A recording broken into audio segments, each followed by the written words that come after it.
Bombay velvet 120 కోట్ల భారీ budget movie box office వద్ద బోల్తా కొట్టింది. ఆ చేదు అనుభవాన్ని మరిచిపోలేనంటున్నాడు అనురాగ్ కశ్యప్. ఆ కథేంటో ఈ కథనం ద్వారా తెలుసుకోండి.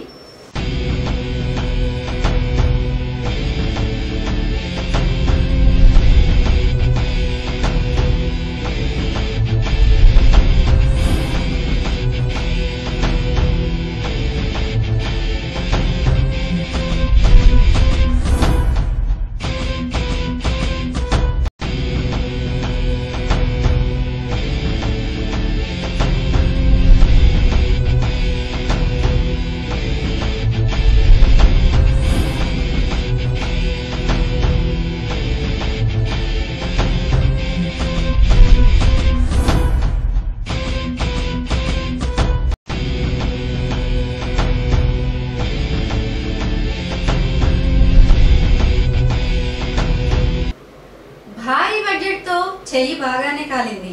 అందుకే ఇకపై చిన్న మూవీలే తీస్తానంటున్నాడు కశ్యప్.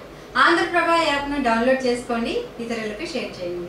మరిన్ని సినీ వార్తల్లో మళ్ళీ కలుసుకుందాం. అంతవరకు టాటా, మీ మహాలక్ష్మి.